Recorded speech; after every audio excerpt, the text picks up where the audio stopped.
You are listening to the Kelly J. Norman Podcast. Your life is meant for more, from inside your home to the boardroom. You can raise your leadership, your life. You are meant for living to leave a legacy. How will you leave yours? Now, here's Kelly. Hey, Stephanie, thanks for coming on today. Thank you for having me. I'm so excited. Yeah, so I was thinking about how we met. And so it's only been maybe 3 or 4 years. Yeah, about 3 years, I think. Yeah. And we were going to church together, and we became Facebook friends. And actually, you were friends with my niece. That's right. Before you were friends I go with way me, back with her. Kelsey. Yeah. And so I knew you from Facebook from that. But I just want to say something that stood out to me before we really became friends is I saw such the growth mindset that you had. Yeah. And I'm very sensitive to or aware of people that have such a growth mindset.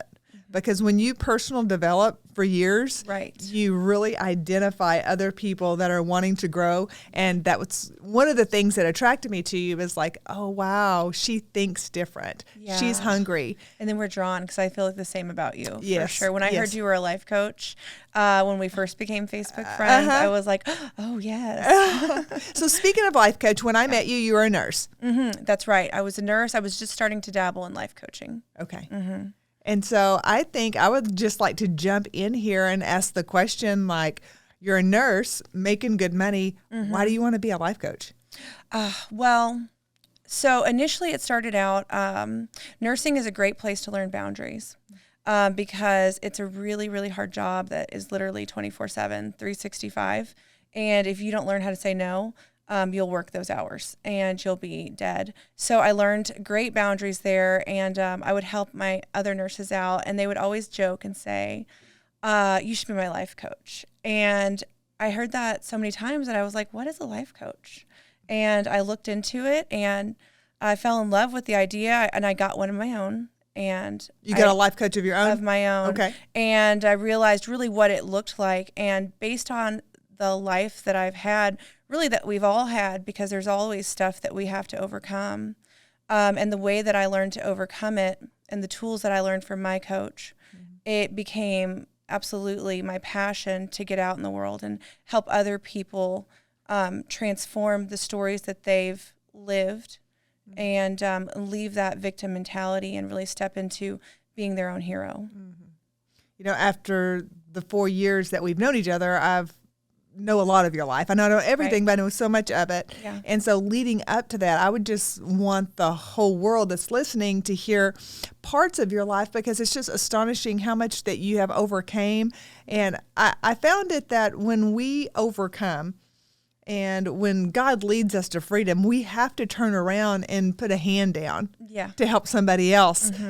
It's just the way it all works. Absolutely. Well, you can't not. Yeah. When you've been, when you've overcome and you've escaped the things that were just causing so much suffering, and you see other people still suffering, how can you not? Yeah. Yeah. You know it's available to everyone. You know, for me, I think one of the biggest stories that I've dealt with is the fact that I've never met my father. He was a married man, and he had children and a wife of his own. And so when I was born, I was inconvenient. It was something he didn't want anyone to find out about. So he did not exist in my life. And that was one thing that, on the one hand, I never knew anything different, but I'm just later in life realizing the impact that had on the way I thought about myself.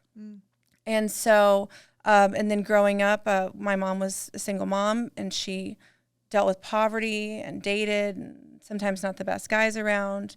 And unfortunately, I experienced trauma through that. And, you know, just walking through that life and all the mistakes or the things that you step into because you're searching for love in all the wrong places. And they always lead to more and more consequences. One of the greatest consequences was I became a mother at 18. And her father died before she was born. So that was very traumatic for us to go through. And then I went on and wound up getting married in my early 20s and was in a domestic abuse relationship for 10 years. And so all of those things, they started early in childhood, but the progression of my life, because I hadn't yet worked on my thoughts and yet seen what I was working out of and what I was so desperately seeking, I kept making these choices that did not serve me. And oftentimes I felt like life was just out to get me, that this is just the way it was, that this was just the expectation that I should have, and that men were not good, and that life was hard and unfair. And when you're working from those thoughts, you make them true. You make them true. And so now I've changed those thoughts, and I'm married. We just celebrated our 1-year anniversary yesterday to the most amazing man, and we have our 3 children, and life is great. But if I had stayed in that place where life was just cruel and it wasn't up to me to make a difference, there was nothing I could do, that's just the way life was, then I never would have been able to partner with God and get down into my thoughts and really do the work and transform my life. Mm-hmm. Do you remember the moment? Was there an aha moment in your life when you were like, I have to change this? I don't want to, like when you understood that your thoughts were not serving you? Yes. So I actually got into my first therapy session because my middle child has ADHD, and we went to see a child therapist, and he was so young. She said, we can treat him or we can treat you so you can better handle him. Excuse me. And so I decided to have them treat me.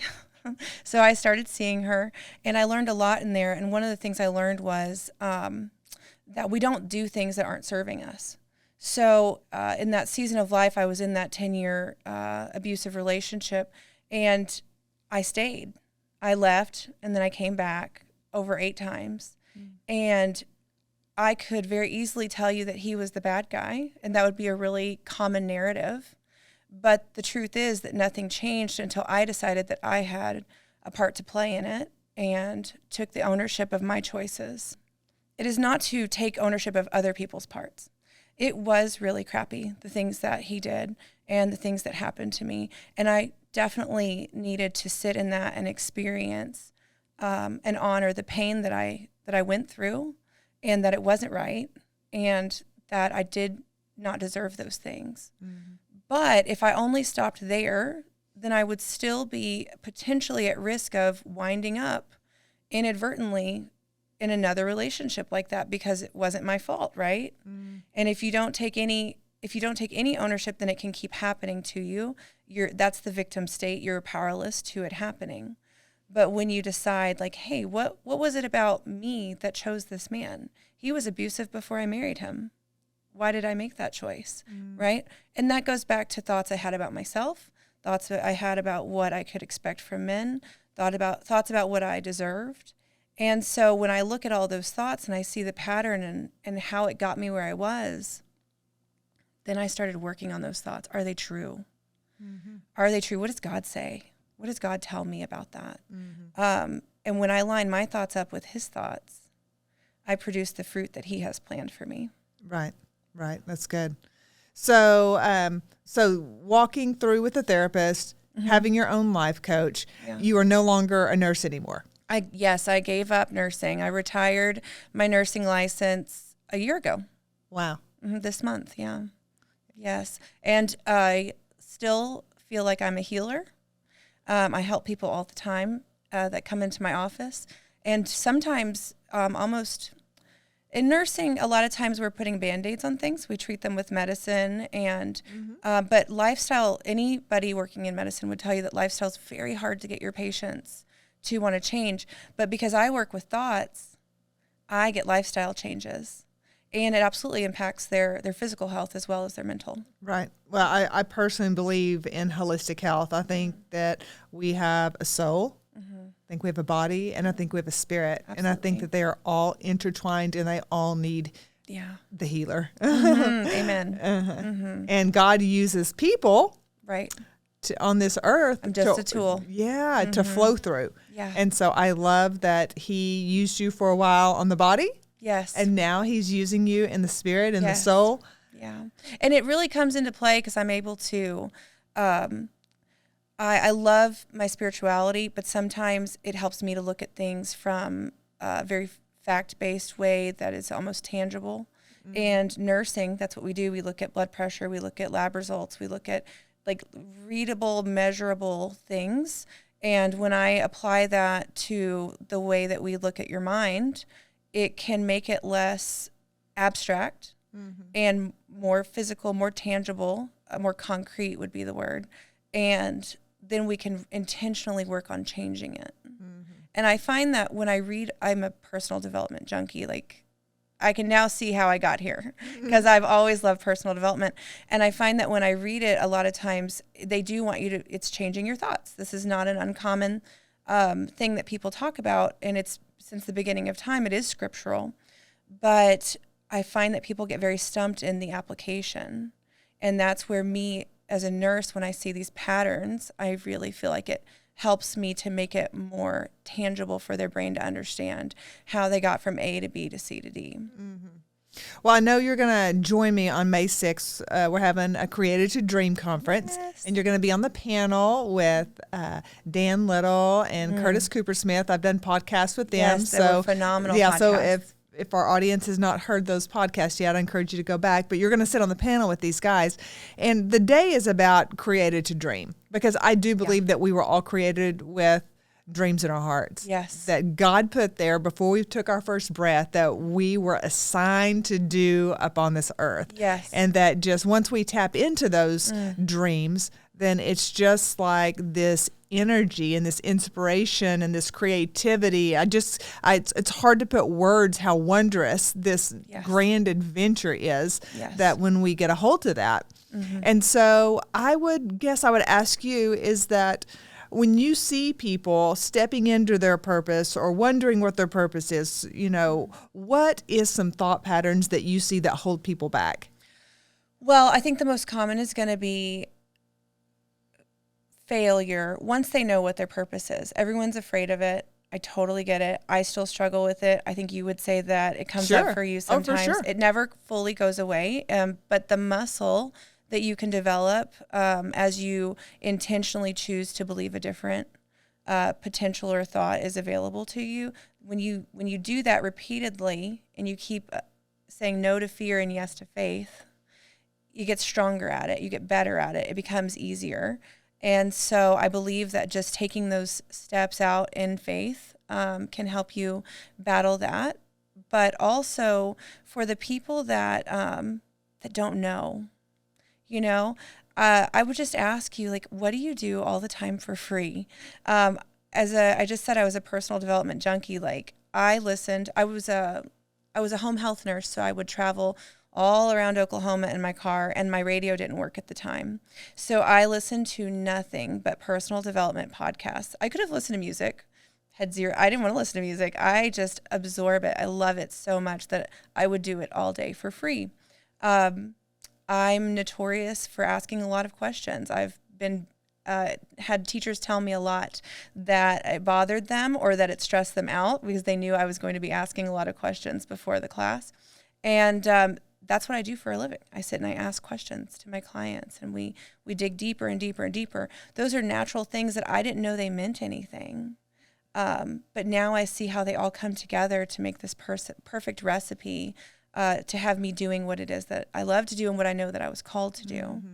And good. So it's really I fun. love that you found what you love to do, which was you feel like you were created to be 100%. a life coach. Call it whatever you want. Like this is what I was meant to do. Okay, so before you stepped into that, did you have to overcome fear? Yes. And so what did that look like? So when my first marriage dissolved, he had to go to prison in order for me to literally get away from him. He kept coming. And so he got a prison sentence and he was gone, but that also meant he wasn't paying child support. So I had 3 kids, I was a single mom, and I had just got accepted into RN school. And I finished it. And that is listed in the Book of World Records, Guinness Book of World Records, as one of the hardest undergraduate program to accomplish. And I did it while I was working 60 plus hours a week with 3 kids by myself. And it was the hardest thing I've literally ever done.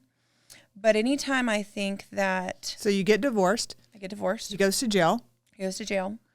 And then you get accepted into nursing school. Uh-huh. You have 3 children. Yes. You have to work a job, Yes. 60 hours, you say. Yes. And then you went through nursing school at the same Yes. time. Absolutely. Yeah. And I would work nights, get off at 7, take my kids to school, sleep from 8 a.m. to 10 a.m., get up, drive an hour and a half to the city to go to my class. After just 2 hours of sleep, come home by 4, feed dinner, take a nap, go into work by 7, 5 or 6 nights a week. It was brutal. Mm-hmm. However, that's my evidence of what I can accomplish. While I'm no longer a nurse, it is not wasted. Mm. I know that I can pull it together. I know that I can do hard things. And I think that we all have evidence like that in our past, but we dismiss it and we just remember the things that we failed at. Mm. And I just encourage people to remember there are things you've done. There's things that you've been successful at. There's things that were hard that you overcame because it's the human experience. Yeah. And if you don't stop and intentionally look at those, you'll just see the failures. But we have to rewire our brains to focus on the good, to focus on the evidence of what we do want and not the evidence of what we don't. Mm-hmm. And so I that is so good. That is so good. So when we look back, we can see that we're stronger than we think we are.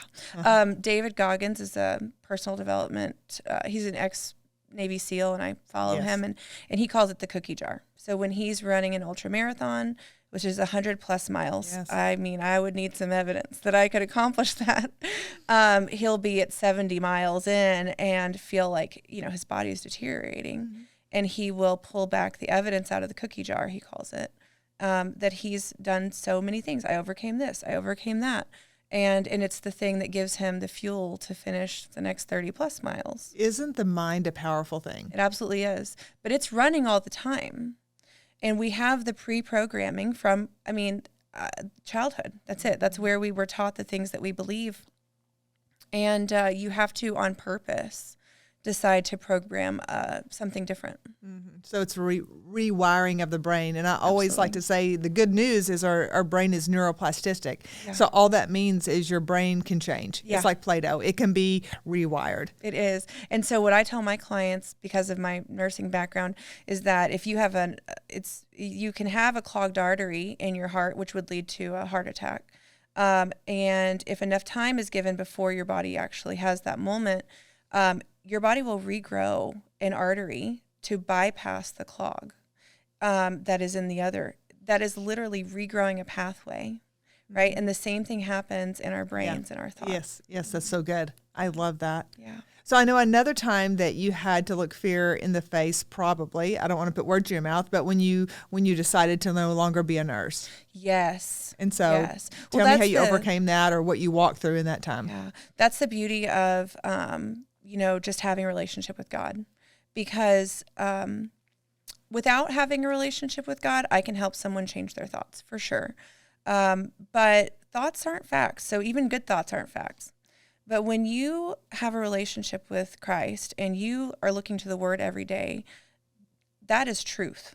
And so when I look at those, the promises of God, that's truth for me. And when God talks to me, I know when it's Him, and I know it's when it's just me, but I know when He says to do it, that I can trust it, because He promises that He's got a plan and a purpose for my life. And that's what I lean into for my thoughts. And so to answer your question, I was on my honeymoon last year, and I was just about to be renewing my nurse's license for another 2 years.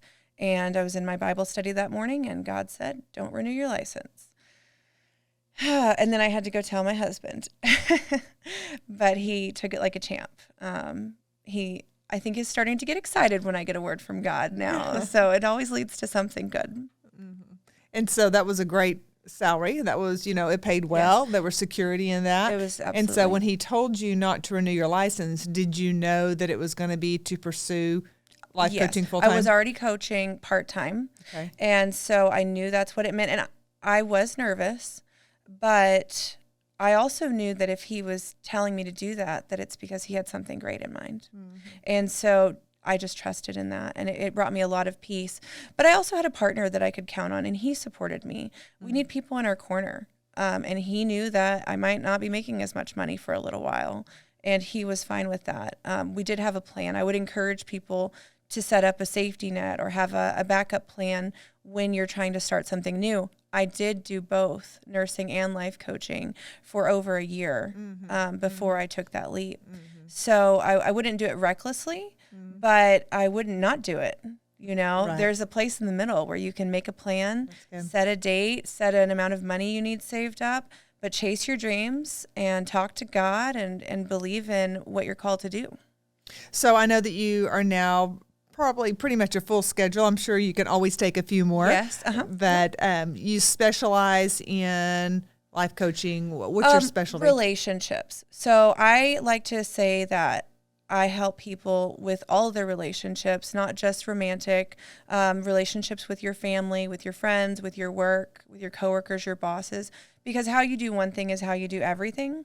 Ultimately, I find that people are really working on their relationship with herself, because the standards that we set for people to treat us absolutely are based on what we believe that we deserve.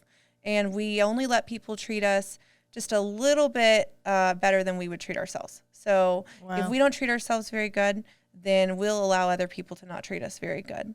And as we raise that standard of your own self-treatment and self-love, you raise the standard for the people around you. So how do you help somebody love themselves more? Well, we look at their thoughts, and if the thought is I'm not worthy or I'm not good enough, we challenge it. I like to say we put it on the stand, and I picture like a courtroom. Okay. Okay, and so is it true? Is it true that you're not good enough? What is good enough? Right? We have to really take this thought and break it down to where it no longer has power over you, because you realize it's completely invalid. And the only way to do that is to become aware of it, right?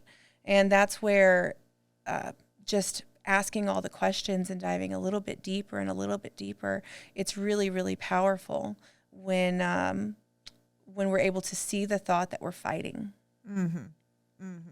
Yeah, that's good. Awareness. I'm sure you're bringing a lot of awareness. Awareness, it's the first step. The mind is powerful. Well, I know that just being friends with you has enriched my life. Same. Yeah. And I am so excited for your future and the future of your clients, because I know a lot of people that are your clients. And if I see them, they're always coming back and telling me, my life has just changed. Stephanie has changed my life. And I believe that's because you're just helping them address their thoughts. Yeah. And challenging those thoughts, finding the truth, the capital T truth. Yes, the capital T truth. Exactly. Yeah. That's a great way because to say there that. is a lower T truth.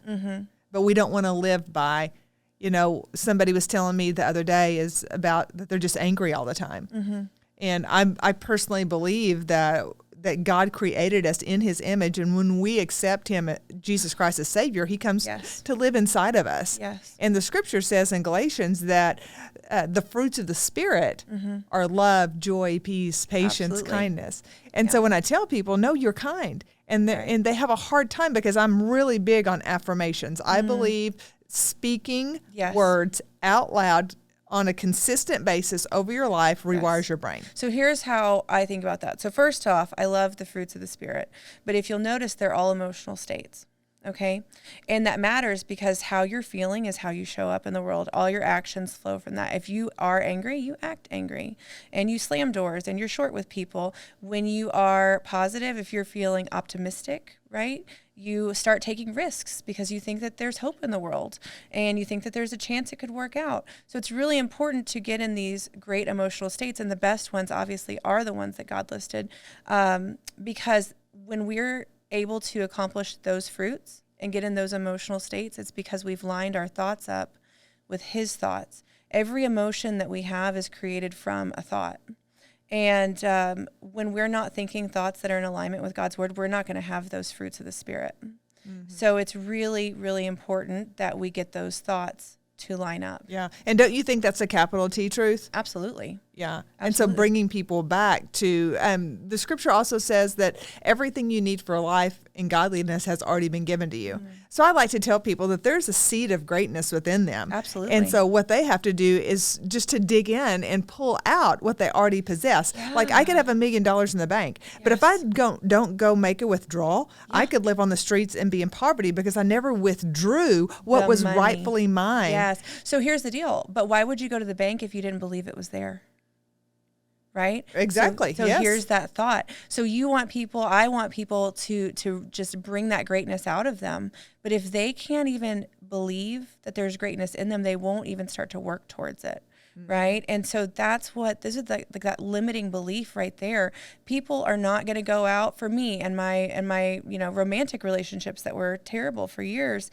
I wasn't going to go out and find a good man because I didn't believe they existed. So I just took the first, guy that walked up, you know what I mean? And I accepted his treatment because that's what I believed was good. out there. Yeah. Right. And so I try so hard. The biggest thing I do with my clients initially is to get them to buy into the fact that their thoughts are that important. Because if they don't believe that there's a connection, they won't spend time working on it. I have a lot of people that are actually very successful and they're all action-based, but they're not happy because their thoughts are not the thoughts that are going to create that fruit, right? And you can have all the things in the world and be miserable. Yeah. And be miserable. What we are calling people to is more than financial or worldly success. It's the kind of success that God's promised us. Yeah. So I'm just so excited on how that you just are able to break down those walls to help people believe they have the money in the bank, and can walk up to the teller and say, I want to make a withdrawal because I believe that wealth is in there. Yes. And really, that wealth is inside of us. That wealth is in there. That's such a great thought. And so I know you and I both believe that wealth is in everybody. Yeah. That's the thing too, is if we only look at our past as evidence of what we can create, we'll only recreate what we've already done, which most of us want something different. But when I look at people that are successful, you're someone that I look up to, and there's lots of people. And the truth of it is they've got 2 arms, 2 legs, and a brain between their ears, just like me. Whatever childhood I came from, whatever my past was, that was then. This is now. It doesn't matter my age, my gender, my education. I can accomplish anything because I'm just as capable as anybody else. And it's just revelation. It's literally, I experience revelation. Even me, I've been doing this for so long, and I still have aha moments about how powerful thoughts are, and especially when I'm reading the word, God reveals things and pulls back layers, but that lid is the layer you're at. And as you keep going, more layers will be removed if you keep doing the work. Things you didn't know will show up, and it's phenomenal. It's such a journey. Well, that's what revelation is. Is just pulling back of the curtains, and it was always there. Yes, but you didn't understand it yet. Yes. And I know that we'll never get to a place where there's not more to understand better. Yes. And have that deeper understanding. Yeah. So. And I know for me, and I know we're ended up here, but I know for me, a desire to raise my lid was because I heard that your children's floor will be your ceiling. That's great. And so I wanted to have such a high ceiling that they started out with their floor being so high that there was just nothing that they couldn't accomplish, and they understood that. So for me, that's been my driving force. I wrote a book several years ago, and it was titled Living to Leave a Legacy. And the core heartbeat of that book was that I sought out my growth, my personal development, my inner healing, so that I could leave a legacy in my life. And it was a driving force. And truly, until you have children, I don't know that you could really understand that, because it's a mindset that comes from raising up these children. Something greater than you. Yeah. And even without kids, it is great that's a why. Right. And we can find all kinds of whys, but it's important to have them because they absolutely drive you. And just to speak on kids and our friendship, Kelly, as you talk about that, you have been such a great example for me. I remember I would joke, I've got my 2 youngest are boys and they are wild. Okay. And, when the going gets tough and I'm ready to pull my hair out and I just don't know how we're going to make it, I would just tell myself they're going to become functioning members of society. That would be my mantra, okay? And then I told you that one day, well, we were just talking and I was joking around, and it occurred to me the way that you were talking about your kids and the ceiling that you were trying to build up for them. And I thought, man, listen, I know I meant it as a joke, but also I need to be aiming for so much more than functioning members of society, you know? Yeah. And it's absolutely transformed the way that I parent and the way that I show up for my family. That's so awesome. Thank you so much. Oh, thank you. And I know that your children are going to do great things. They are. They're going to do great things. Yes. Greatness is within them. And praying. All right, Steph. Well, thanks for taking time to Thank you for visit having today. me. This was awesome. Yeah, and I just hope everybody that was listening is encouraged to break free of any bondages, of any strongholds, of any walls that have been built up in your belief system. What are you thinking about? Think about what you're thinking about. Absolutely. Show up May 6th, and we are going to break down some walls, and you are going to soar with your dreams. Yeah. It's going to be great. Take All some right. action, buy the tickets, be there. Yeah, for sure. All right, thanks. Absolutely. Bye. Now you're another step ahead to leaving your legacy. Thanks for listening to the Kelly J. Norman Podcast. Follow Kelly on Facebook and Instagram or at kellyjnorman.com. Live to leave a legacy.